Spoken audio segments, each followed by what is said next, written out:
What happens when a mother's honest account of her marriage becomes the final straw that turns children against their father? In the world of sister wives, Christine Brown's explosive memoir Sister Wife has done exactly that, creating what one of Kody's own daughters now calls the I Hate Kody Club.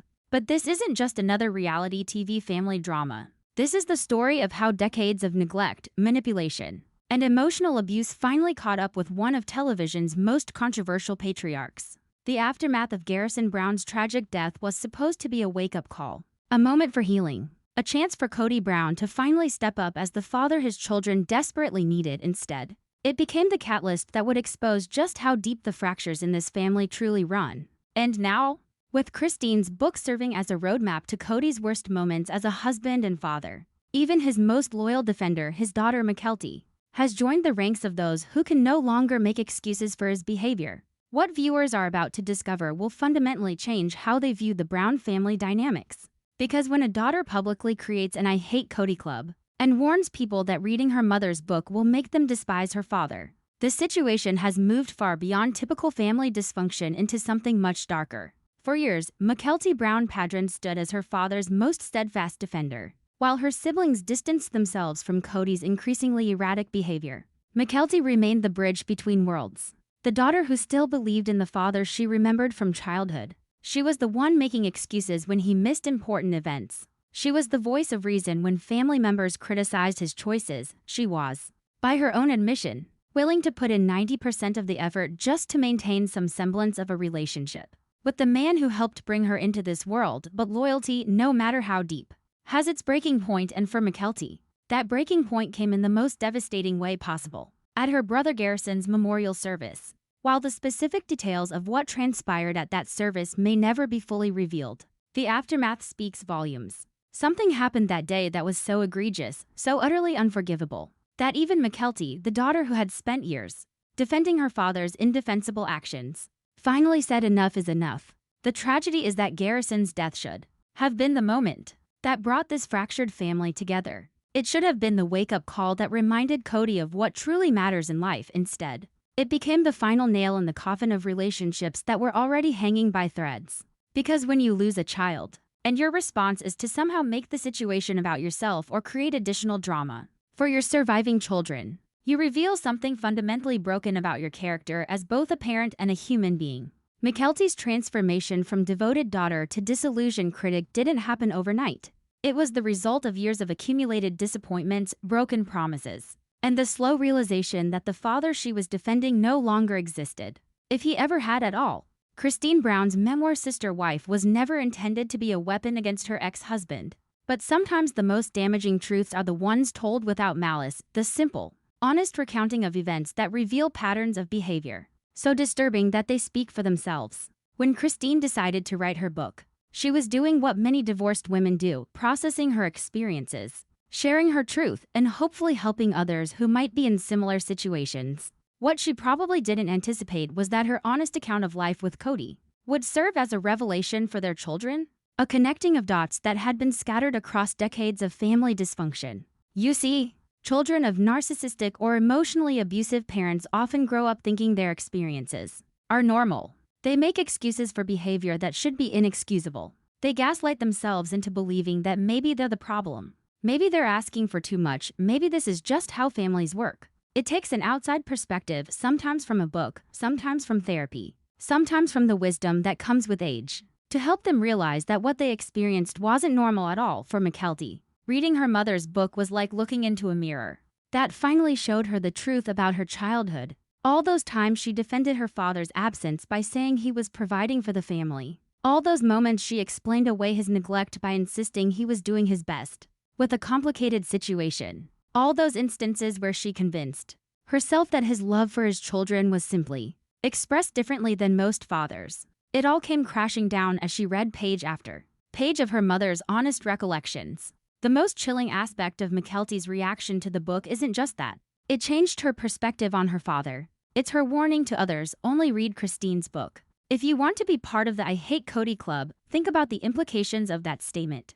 A daughter is essentially warning people that learning the truth about her father will make them despise him. That's not the kind of thing you say about a man who made simple mistakes or had minor character flaws. That's what you say about someone whose behavior is so consistently awful. That exposure to the truth inevitably leads to disgust and contempt. The fact that Mykelti has coined the phrase "I hate Kody Club" is both heartbreaking and revelatory. This isn't teenage rebellion or a temporary falling out between a father and daughter. This is a grown woman, a mother herself, publicly acknowledging that her father's behavior is so consistently harmful and selfish that knowing the truth about him naturally leads to hatred. But what makes this even more significant is who it's coming from. Mykelti wasn't one of the children who fled from Kody's presence. She wasn't one of the kids who openly rebelled or cut contact early on. She was the loyalist, the peacemaker, the one who kept showing up despite everything. If she's reached the point where she's not just criticizing her father, but actively warning others about him, then the situation has moved beyond typical family conflict into something much more serious.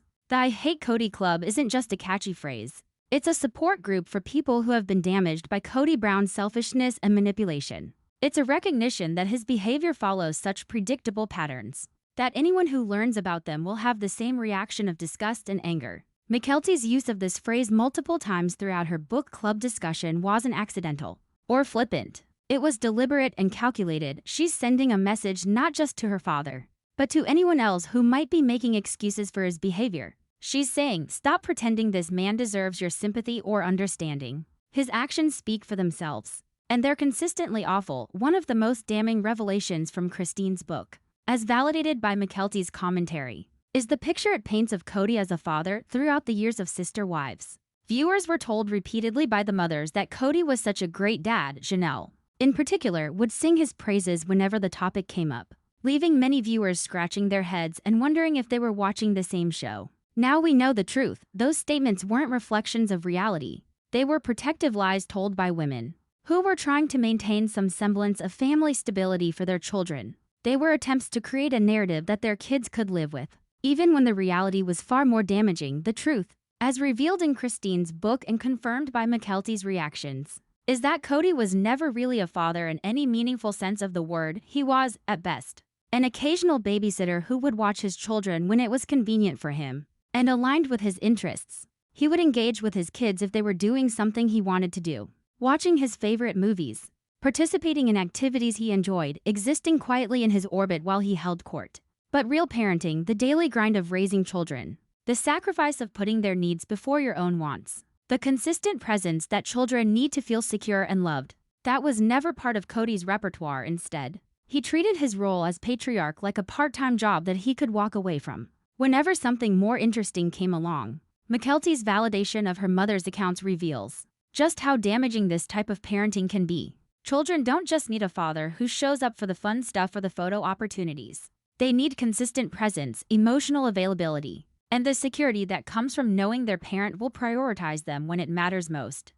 The tragedy is that Kody's children spent years making excuses for this behavior, convincing themselves that his version of fatherhood was enough. It took reading their mother's honest account to realize that they deserved so much more than they ever received. Mykelti's recollection of a specific incident in Flagstaff perfectly encapsulates everything wrong with Kody's approach to fatherhood. When Christine went on a cruise with Meri, Mykelti stepped in to watch her younger sisters Truly, Isabel, and Gwen. During this entire time, Kody, who lived in the same town, never once came over to check on his daughters or spend time with them. Let that sink in for a moment. A father couldn't be bothered to visit his own children who were being cared for by their older sister while their mother was away. This wasn't a case of him being busy with work or having other obligations that couldn't be avoided. This was simply a matter of him not wanting to make the effort to be present for his children when there wasn't something in it for him. But the incident gets even worse when you consider Kody's excuse for not traveling with Isabel. For her surgery, he claimed he couldn't leave because he had a family at home relying on him. The hypocrisy is staggering. He couldn't be bothered to visit his daughters when they were right there in the same town, but he used his family obligations as an excuse to avoid being there for another daughter during a medical procedure. Mykelti's reaction to this particular revelation shows just how much her perspective has shifted. Instead of making excuses or trying to explain away her father's behavior, she calls it out directly. Isabel is your family too, Kody. The fact that she even needed to point this out reveals how fundamentally Kody misunderstands what it means to be a parent. Her statement that if your child is in a hospital bed and they ask you to sing for them, you sing is both heartbreaking and powerful. It's the voice of a daughter who finally understands that her father's version of love was conditional, selective, and ultimately inadequate. It's the recognition that real parents don't get to pick and choose which children deserve their presence and support based on convenience or personal preference. Perhaps the most insightful part of Mykelti's commentary deals with the role that Sister Wives itself has played in destroying her family's relationships. Her observation that the only way to get to a mending place is for the show to end reveals a level of understanding about reality television that many viewers never consider. Reality TV creates a toxic cycle where families can never truly heal from their conflicts because they're constantly being asked to revisit and relitigate their worst moments. For the entertainment of others, every interview becomes an opportunity to rehash old hurts. Every season brings new questions about past traumas. Every confessional forces family members to take public positions on private pain. For a family already struggling with communication and trust issues, this constant exposure becomes poison. When Kody criticizes his children in interviews, they have to live with those comments being broadcast to millions of people. When the children express frustration with their father's behavior, he interprets it as betrayal and uses it as ammunition for future conflicts. Mykelti's insight that they're never allowed to just move on, because they're constantly having to go back in time and answer questions and relive chaotic, messy, dramatic, even perhaps traumatic moments, shows a sophisticated understanding of how reality television can prevent genuine healing. In normal families, people can have fights, cool down, and eventually move forward, but when your family conflicts are content for a television show, every argument becomes permanent, every hurt gets preserved on film, and every attempt at reconciliation gets complicated by the need to create drama for viewers. The tragedy is that Mykelti has essentially given her father a roadmap for how to repair their relationship. She's told him exactly what he would need to do: walk away from the show and focus on his real-life relationships with his children. But as she correctly predicts, Kody will never make that choice voluntarily. The attention, the money, and the platform that Sister Wives provides are more valuable to him than the relationships with his children that it's destroying. This puts his children in an impossible position. They can either continue to participate in a system that prevents healing and perpetuates their pain, or they can walk away and lose any remaining connection to their father. For many of them, including Mykelti, walking away is starting to look like the healthier option. Mykelti's revelation about what Kody did with the family's first major payment from Sister Wives is both shocking and completely predictable. When the family received what appears to have been an advance or lump sum payment for agreeing to do the show, Kody used that money to buy himself a white Lexus. Think about what this choice reveals about his priorities. Here was a family that was supposedly struggling financially. They'd filed for bankruptcy. They had credit card debt. They were living in cramped conditions with multiple wives and numerous children. When unexpected money came in, any responsible father and husband would have used it to pay down debt, improve living conditions for his family, or set aside money for his children's futures. Instead, Kody bought himself a luxury car, not a reliable family vehicle that could transport his large family more safely or comfortably. Not a practical truck that could help with household projects or moving. A flashy white Lexus that served no purpose other than making Kody feel important and successful. This single decision encapsulates everything wrong with Kody's approach to family leadership. When given the choice between his own desires and his family's needs, he consistently chooses himself. When presented with an opportunity to demonstrate his priorities through his actions, he shows that his image and ego come before everything else. The fact that this happened early in the show's run also suggests that Kody's selfishness and poor judgment aren't recent developments brought on by fame or the stress of reality television. These character flaws were present from the beginning. The show simply gave him more opportunities to display them on a larger stage. What makes Mykelti's current stance so significant is not just what she's saying about her father, but the fact that she's saying it at all. For years, she served as Kody's unofficial spokesperson among his children. When other family members criticized him, she would provide context or explanations. When his behavior seemed inexcusable, she would find ways to excuse it anyway. Her transformation from defender to critic represents a seismic shift in the family dynamics. If Mykelti, the daughter who was willing to put in 90% of the effort to maintain a relationship with her father, has reached her breaking point, then Kody has truly lost his family. But this isn't just about one daughter changing her mind about her father. Mykelti's public statements give permission to her siblings to stop making excuses as well. When the family peacemaker stops keeping the peace, it signals to everyone else that the situation has moved beyond repair. Her declaration that she's done playing nice, Hoping for just a morsel of attention is particularly powerful because it acknowledges something that many children of narcissistic parents struggle to admit. They've been settling for crumbs when they deserved a full meal. They've been grateful for minimal attention when they should have expected consistent love and support. Mykelti's willingness to be more open than ever about what she thinks about her dad's objectively bad behavior represents a fundamental shift from protecting her father's image to protecting her own mental health and well-being. It's a choice that many adult children of difficult parents eventually have to make, but it's particularly brave when you're making it in the public eye. The most heartbreaking aspect of this entire situation is how avoidable it all was. Mykelti has essentially handed her father a solution to their relationship problems on a silver platter. She's told him exactly what he would need to do to rebuild trust with his children and repair the damage that years of neglect and self-centeredness have caused. But the solution requires Kody to make a choice between two things he values: the fame and money that come from sister wives, and the relationships with his children that the show is destroying. For most parents, this wouldn't even be a difficult decision.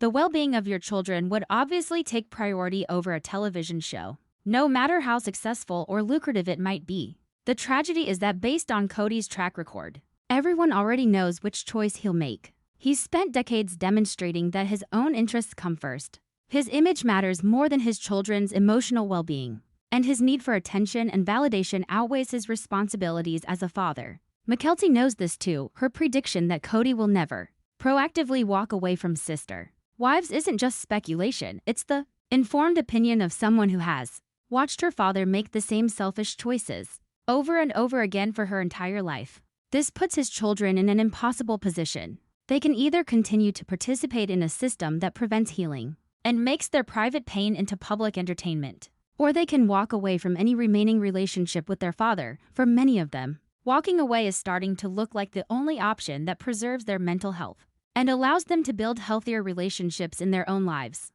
One of the most striking aspects of Mykelti's commentary is her observation that going forward, the family dynamic will be what Kody and Robyn have to say versus what everyone else says. This framing reveals just how completely the family has fractured along battle lines. Instead of being a family unit that works together to resolve conflicts and support each other through difficulties, they've become opposing camps engaged in a public relations war. On one side, you have Kody and his current wife Robyn, desperately trying to maintain their narrative and justify their actions. On the other side, you have literally everyone else: the ex-wives, the adult children, and even former supporters like Mykelti, all telling a very different story about what really happened behind the scenes. The fact that Mykelti specifically mentions that the OG family has the numbers shows that she understands this has become a credibility contest. When one or two people tell a story that contradicts the accounts of dozens of other family members, viewers are going to believe the majority, especially when that majority includes people who previously defended the minority position. This dynamic puts enormous pressure on Kody and Robyn to either acknowledge their mistakes and change their behavior, or double down on their narrative and accept that they'll be increasingly isolated from the rest of the family. Based on their past behavior, doubling down seems like the more likely choice, which means the fractures in this family are likely to become permanent. Perhaps the most devastating aspect of this entire situation is what it reveals about the long-term consequences of emotional neglect and narcissistic parenting. Kody's children didn't suddenly turn against him when they became adults. They spent years trying to maintain relationships with a father who consistently disappointed them, making excuses for behavior that should have been inexcusable, and hoping that somehow things would get better if they just tried harder or loved him more. The fact that it took Mykelti until her 30s, after losing a brother and reading her mother's book, to finally acknowledge the reality of her father's character, shows just how powerful the psychological hold that inadequate parents can have on their children. Even when the evidence of their selfishness and neglect is overwhelming, children often continue to protect their parents and blame themselves for the dysfunction in their relationships. But there comes a point in every adult child's life where they have to choose between continuing to enable their parents' harmful behavior or protecting their own mental health and well-being. For Mykelti, that point came when she realized that she was teaching her own children to accept crumbs from people who should be giving them full meals. Her willingness to put distance between herself and Kody and Robyn represents a healthy boundary that she should have been able to set years ago. The fact that it took so long for her to reach this point shows just how effectively narcissistic parents can manipulate their children into accepting unacceptable treatment. What makes this situation even more tragic is how the dysfunction in Kody's relationships with his children affects his grandchildren. When a grandfather is so difficult and harmful that his own children have to limit contact with him, those grandchildren miss out on having a healthy relationship with their extended family. Mykelti's decision to distance herself from Kody and Robyn isn't just about protecting herself, it's about protecting her children from learning that this kind of treatment is normal or acceptable in family relationships. By setting boundaries with her father, she's breaking a cycle that could have continued into the next generation. This is often one of the most painful realizations that adult children of narcissistic parents have to face in order to protect their own children. They have to limit or eliminate contact with their own parents. It's a choice that shouldn't have to be made. But when one generation refuses to acknowledge their harmful behavior and make changes, the next generation has to step in to protect the one that comes after. As Sister Wives continues to air and the family dynamics continue to deteriorate, it's clear that we're witnessing the final chapters of what was once billed as a happy plural family. The facade of unity and cooperation that the show initially presented has completely crumbled, revealing the dysfunction and manipulation that was always lurking beneath the surface.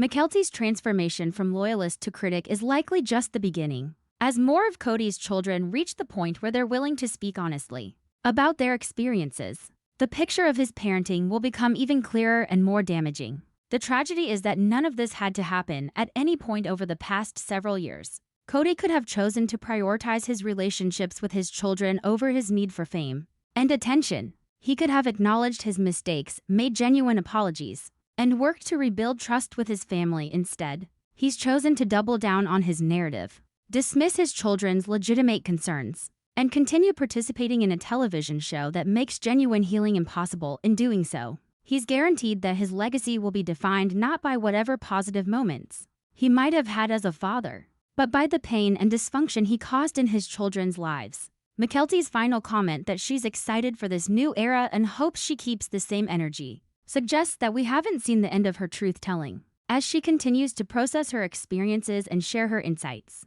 she's likely to provide even more revelations about what life was really like in the Brown family. For viewers who have followed this family's journey for over a decade, Mykelti's transformation represents both an ending and a beginning. It's the end of the illusion that this family could somehow overcome their dysfunction and find a way back to each other. But it's also the beginning of a new chapter where at least some family members are finally willing to tell the truth about their experiences, even when that truth is painful and uncomfortable. The I Hate Kody Club may have started as Mykelti's way of describing the effect of Christine's book, but it's become something much more significant. A recognition that sometimes the most loving thing you can do is stop making excuses for people who have consistently shown you who they are. And sometimes, the healthiest thing you can do is walk away from relationships that consistently diminish your well-being, even when those relationships are with people who are supposed to love you unconditionally. In the end, Mykelti's journey from loyal daughter to honest critic isn't just a story about one family's dysfunction. It's a story about finding the courage to speak truth to power, even when that power comes from your own parent. It's about choosing your own mental health over family loyalty. And it's about breaking cycles of harmful behavior so that future generations don't have to endure what you endured. That's a legacy worth fighting for, even when it means joining what observers once might have called the I Hate Kody Club.